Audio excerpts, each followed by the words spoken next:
Hello students, welcome to Nalia institute. I am Rahul Nalia और आज हम डिस्कस करेंगे chapter number 15 class 12th biology, जिसका नाम है that is the biodiversity and conservation. तो इस चैप्टर को हमने अपनी पिछली क्लास में स्टार्ट कर लिया था, शुरू कर लिया था, जिसमें हमने पढ़ा था इस चैप्टर का ओवरव्यू, यानी कि माइंड मैप हमने इस चैप्टर का पढ़ लिया। तो माइंड मैप के अनुसार हमने क्या क्या बात की थी, इस चैप्टर में हम क्या पढ़ेंगे। हमने पूरे चैप्टर को 3 भागों में बांटा था। सबसे पहले हम क्या पढ़ेंगे, बायोडाइवर्सिटी, और इसकी डेफिनेशन देखेंगे। फिर देखेंगे उसी में कि बायोडाइवर्सिटी वर्ल्ड में कितनी पाई जाती है और इंडिया में कितनी पाई जाती है। देन हम पढ़ेंगे पहले ही पार्ट में पैटर्न ऑफ डिस्ट्रीब्यूशन, और पैटर्न ऑफ डिस्ट्रीब्यूशन पढ़ने के बाद हम पढ़ेंगे इंपोर्टेंस ऑफ बायोडाइवर्सिटी। तो पहले भाग में हमें इतना सब पढ़ना था। सेकंड नंबर पढ़ेंगे हम बायोडाइवर्सिटी एंड कंजर्वेशन में लॉस ऑफ बायोडाइवर्सिटी, मतलब कि बायोडाइवर्सिटी का लॉस। इसमें हम पढ़ेंगे क्यों हुआ लॉस, कैसे हुआ लॉस। उसके बाद हम पढ़ेंगे सबसे लास्ट में कंजर्वेशन ऑफ बायोडाइवर्सिटी, बायोडाइवर्सिटी का कंजर्वेशन कैसे करना है। तो आइए बात करते हैं, हमें शुरू करना है आज एनसीईआरटी के कुछ डेटा से, जो एनसीईआरटी में दिया है। इधर लिखा हुआ है कि यदि कोई एलियन हमारे इस प्लेनेट पर, जो प्लेनेट है अर्थ, इस पर आकर विजिट आए, तो उसे यहां आकर बहुत ही ज्यादा सरप्राइजिंग लगेगा। और क्यों लगेगा? क्योंकि यहां पर जीव जंतुओं की बहुत ज्यादा विविधता उसको देखने को मिलेगी। जैसे हम खुद इमेजिन कर सकते हैं, एक छोटी सी चींटी, इसकी 20,000 स्पीसीज पाई जाती हैं पृथ्वी पर। हमें सिर्फ कितना पता है, हम कितना जानते हैं इसके बारे में? लाल चींटी और काली चींटी। लेकिन चींटी की कितनी स्पीसीज हैं? 20,000 स्पीसीज एंड्स की पाई जाती है। हमें सिर्फ इतना ही पता था, लाल और काली। नेक्स्ट, इसी तरह से मैंगो के बारे में भी कितना आता है? दशहरी का आम, लंगड़े का आम, फजरी का आम, चूसा आम, बादामी आम, लंगड़ा आम। ज्यादा से ज्यादा हम कितने जानते हैं? 10 से 12 नाम, 15 नाम हमें पता होंगे। लेकिन मैंगो की 1,000 स्पीसीज पाई जाती हैं, जिनका हमें पता भी नहीं है। इतनी विविधता मैंगो के अंदर देखने को मिलती है। इसी तरह से बीटल्स 3 लाख से ज्यादा कह सकती है, 3 लाख स्पीसीज बीटल्स की पाई जाती है। हमें 1-2 का नाम भी मुश्किल से याद हो। नेक्स्ट, राइस, चावल के बारे में कितना जानते हैं हम? सरबती चावल, बासमती चावल और डॉट डॉट डॉट, ज्यादा नाम मैं भी नहीं जानता।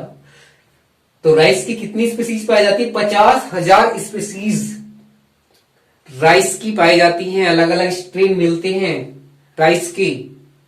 इसी तरह से फिश, जो फिश होती हैं, मछलियों की 28,000 स्पीसीज पाई जाती हैं हमारे प्लानेट पर। नेक्स्ट, ऑर्किड्स, ट्री, 20,000 स्पीसीज होती हैं ऑर्किड्स की। तो इतनी सारी डाइवर्सिटी पाई जाती है हमारे प्लानेट पर, अर्थ पर। तो यदि कोई एलियन हमारे प्लानेट पर आए तो आकर क्या करेगा? देखकर ये सब आश्चर्यचकित हो जाएगा कि क्या है ये, इतनी सारी डाइवर्सिटी, इतने सारे प्लांट्स, तरह तरह के प्लांट्स, तरह तरह के जंतु, तरह तरह के माइक्रोब्स, एटसेट्रा एटसेट्रा एटसेट्रा। समझ रहे हो क्या बता रहा हूं मैं? सुनो, कि हमने बात की एक छोटी सी चींटी की। जब चींटी में ही इतनी विविधता है, बाकी हम सबकी एक एक करके बात करें तो कितनी विविधता होगी, ये सोचने वाली बात है। इस विविधता को बनने में, जो ये बायोडाइवर्सिटी है, इसको बनने में समय कितना लगा?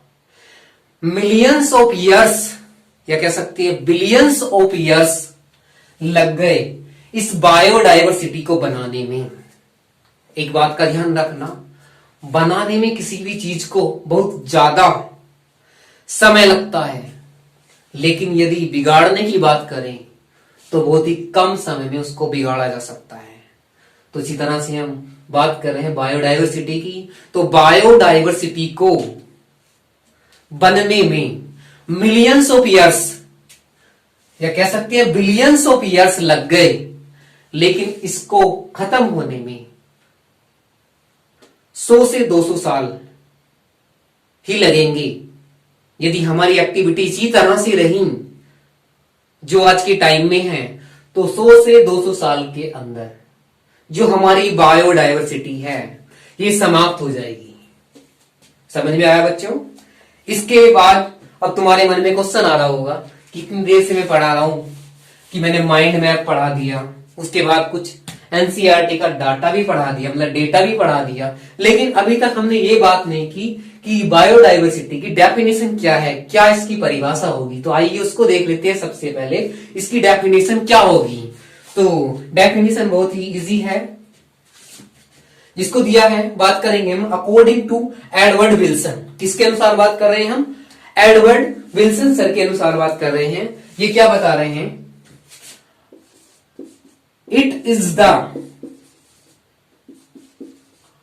Combined form of diversity at all levels of biological organizations। Simple है, ध्यान से सुनेंगे। It is the combined form of diversity at all levels of biological organization. यही क्या है? बायोडाइवर्सिटी। ये क्या है? कंबाइंड फॉर्म है। जितने भी बायोलॉजिकल ऑर्गेनाइजेशंस होते हैं उनकी क्या है, जितने भी लेवल्स होते हैं, क्या बात कर रहे हैं फिर से देखेंगे। It is the combined form of diversity at all levels of biological organization. Hindi में सुनेंगे, हिंदी में क्या कहेंगे इसको? यह जैविक संगठनों के सभी स्तर पर संयुक्त विविधता है। क्या है? यह जैविक संगठनों के सभी स्तर पर संयुक्त, मतलब कि कंबाइंड डाइवर्सिटी है। जिसको किसने दिया इस डेफिनेशन को? Edward Wilson. इंपोर्टेंट है साइंटिस्ट, डेफिनेशन भी इंपोर्टेंट है, इसे याद रखेंगे। Very very important from the examination point of view. Next हम यहां बात करने वाले हैं इस चैप्टर में जो लेवल्स हमने बात की, लेवल्स ऑफ बायोलॉजिकल ऑर्गेनाइजेशंस। तो ये लेवल्स कौन कौन से होते हैं इनकी बात करेंगे, और इन्हीं के अकॉर्डिंग हम बात करेंगे जो डाइवर्सिटी होती है, बायोडाइवर्सिटी होती है, कितने टाइप्स की होती है, कितने टाइप्स में बायोडाइवर्सिटी को हमने बांटा है। तो जो बायोडाइवर्सिटी है इसके टाइप्स होते हैं 3। कितने टाइप्स होते हैं? 3। तो नेक्स्ट हेडिंग हमारी हो जाएगी टाइप्स ऑफ बायोडाइवर्सिटी। जैव विविधता के प्रकार। तो कितने हैं? Divided into 3 parts. क्या कह सकते? 3 टाइप्स बोल सकते हैं। कितने टाइप्स हैं?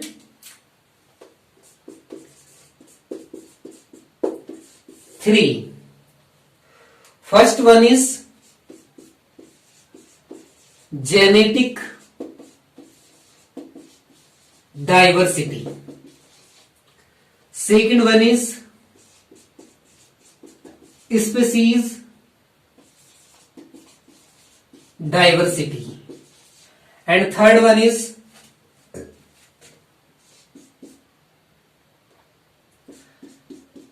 इकोलॉजिकल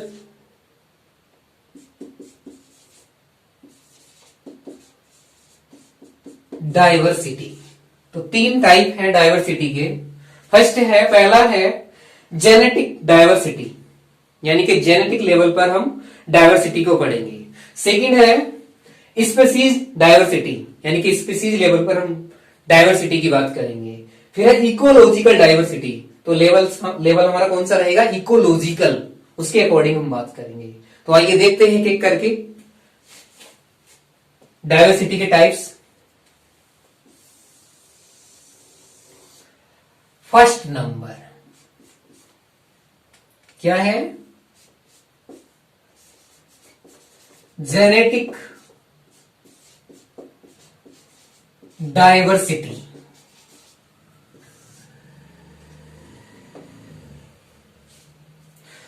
फर्स्ट नंबर क्या है, जेनेटिक डाइवर्सिटी। तो इसे देखेंगे हम, डाइवर्सिटी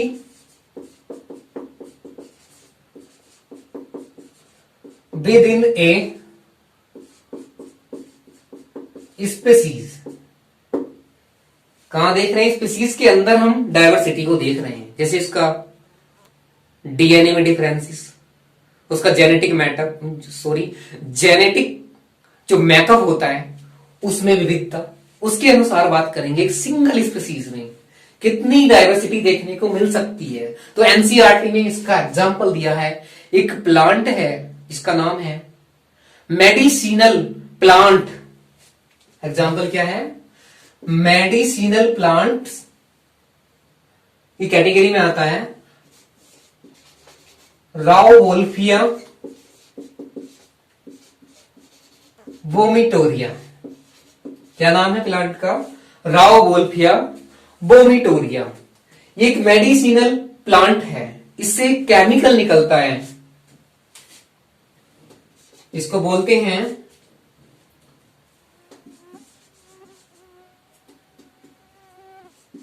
रिजरपाइन। तो ये राओवोल्फिया वोमिटोरिया जो प्लांट है, ये इंडिया में जो हिमालय है, हिमालय के डिफरेंट रेंजेस में देखने को मिलता है। वो सभी जगह क्या है, जो प्लांट्स हैं उनके अंदर जो रिजरपाइन केमिकल है उसकी अलग अलग क्वांटिटी, कंसंट्रेशन देखने को मिलती है। ये सिंगल स्पीसीज है और रिजरपाइन की अलग अलग कंसंट्रेशन देखने को मिल रही है। तो ये कौन सी डाइवर्सिटी शो कर रहा है यहां पर, जेनेटिक डाइवर्सिटी। समझ में आया, फिर से देखेंगे। जेनेटिक डाइवर्सिटी में क्या देखते हैं हम, जेनेटिक लेवल पर बात करते हैं, यानी कि उसका जो मैकअप है, जीनी संरचना है, ये कह सकते हैं, उसमें डिफरेंसेस और उसके बाद होने वाली विविधता, उसके बाद होने वाली डाइवर्सिटी को जेनेटिक डाइवर्सिटी कहते हैं। जैसे फॉर एग्जांपल हिमालय के डिफरेंट रेंजेस में पाया जाने वाला medicinal plant, that is the Rauvolfia vomitoria, और इससे निकलता है रिजरपाइन, जो अलग अलग प्लांट के अंदर अलग अलग कंसंट्रेशन में देखने को मिलेगा। ये बेसिकली किस काम में आता है रिजरपाइन, जो बीपी के पेशेंट होते हैं उनमें ये बीपी को क्या करेगा, कम करेगा। याद रखेंगे इस बात को भी। इसी तरह से और क्या एग्जाम्पल हो जाएगा यहां पर, राइस फर्स्ट एग्जाम्पल, सेकंड है राइस। राइस की कितनी स्पीसीज पाई जाती हैं, अभी बात की थी हमने, इधर बात की थी हमने, कहां पे लिखा हुआ है, rice 50,000 species.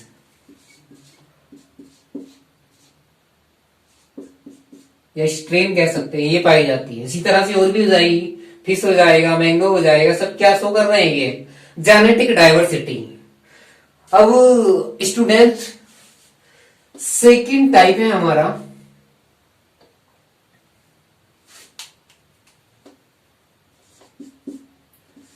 Species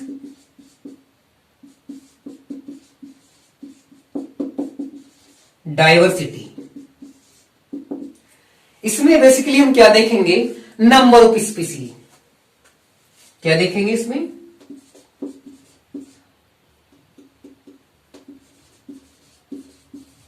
number of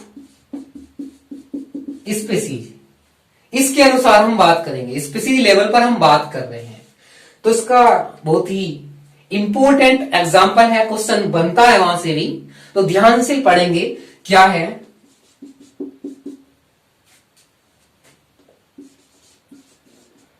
western Ghats has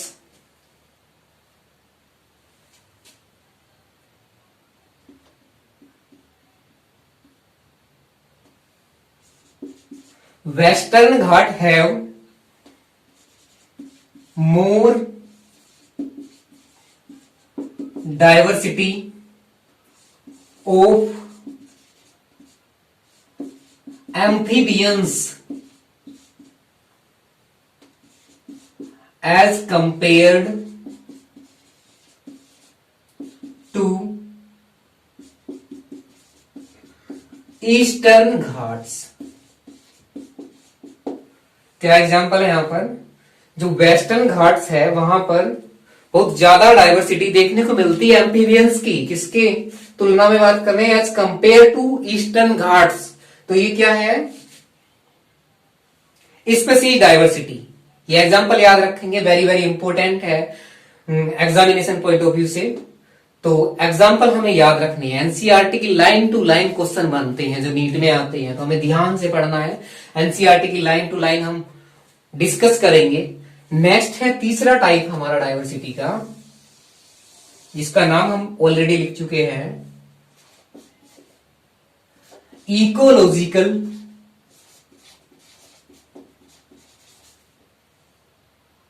diversity.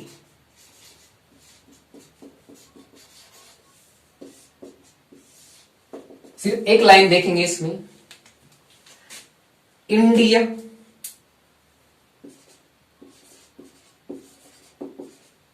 Has more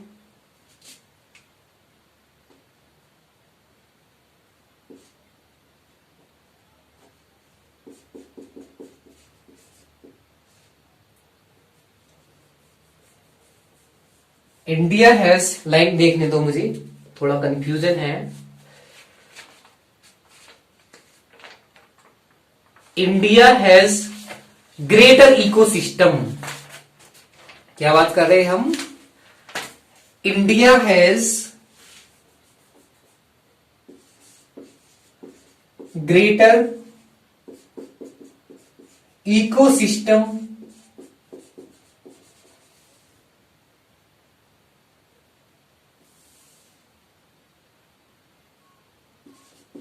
as compared to Norway. India क्या है, यहां पर क्या है, ग्रेटर इकोसिस्टम है, यहां सिस्टम्स कर देंगे, इकोसिस्टम्स। किसकी तुलना में बात कर रहे हैं हम, नॉर्वे की, एक कंट्री है नॉर्वे, वहां से ज्यादा इकोसिस्टम, ग्रेटर इकोसिस्टम यहां देखने को मिलते हैं जो हमारा इंडिया है। यहाँ पर डिजर्ट भी है और ट्रॉपिकल एरिया भी है और तरह तरह के यहाँ पर इकोसिस्टम देखने को मिलेंगे, यानी कि ज्यादा इकोसिस्टम देखने को मिलते हैं इंडिया में, किसकी तुलना में, नॉर्वे की तुलना में। तो इतने टाइप की डाइवर्सिटी पाई जाती है। इसी की कंबाइंड फॉर्म को क्या बोलते हैं, बायोडाइवर्सिटी। सारे लेवल्स को एक साथ ऐड कर दो तो क्या बनेगा, according to Edward Wilson, biodiversity. तो इसका स्क्रीनशॉट ले लीजिए।